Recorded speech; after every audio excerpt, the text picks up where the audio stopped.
ஒரு 1.5 வருஷமாக பண்ணிகிட்டு இருக்கிறேங்க. இப்போ நாங்கள் வந்து இந்த தளவாடங்கள் பொருட்கள் கொடுக்கறதுக்காக பொருள் வாங்குறதுக்காக வந்திருக்கிறோங்க. இது நாங்கள் பண்ணியிருந்தோங்க. அப்புறம் இப்போ தான் எங்களுக்கு கொடுத்துருக்குறாங்க. 1 இயர் ஆயிடுச்சுங்க அப்ளை பண்ணியும். இப்போ தான் எங்களுக்கு வந்து பொருள் வந்து கிடச்சிருக்குதுங்க. மானியத்தில் தான் கொடுத்துருக்குறாங்க எங்களுக்கு. மானியம் வந்து எங்களுக்கு மொத்தம் இதோட ரேட் 52,500ன்னு சொல்லியிருக்கிறாங்க. பயன்கள் வந்து நாங்கள் களை வெட்டுறதுக்காக யூஸ் பண்ணலாங்க பவர் டில்லருங்க. அதுவாக ஊசிக்காக வலை, நெட்ரிக்காக வலை கொடுத்துருக்குறாங்க. அப்புறம் வந்து தெர்மோமீட்ரு அந்த மாதிரி உள்ள வந்து வெப்பநிலை வந்து சமச்சீராக நம்ம மெயின்டைன் பண்ணிக்கிறதுக்காக கொடுத்துருக்குறாங்க. பட்டு விவசாயம் ரேட் ஏற மாட்டேங்குதுங்க.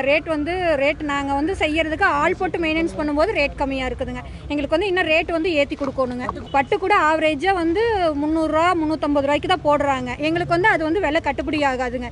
இன்னும் வந்து ரேட் ஏற்றி கொடுக்கணுங்க. எங்களுக்கு உற்பத்தி செலவு எங்களுக்கு ஆள் கூலி போட்டு மெயின்டெனன்ஸ் பண்ணும்போது எங்களுக்கு உற்பத்தி செலவுக்கு வர்ற நிகர வருமானம் வந்து எங்களுக்கு கட்டுப்படி ஆகிறது இல்லைங்க. அதனால வந்து எங்களுக்கு ரேட் வந்து ஜாஸ்தியாக கொடுக்கும்போது தான் எங்களோட வருமானம் வந்து எங்களோட வாழ்வாதாரம் உயருங்க. இல்லைன்னா நாங்கள் ஒன்றும் பண்ண முடியாதுங்க.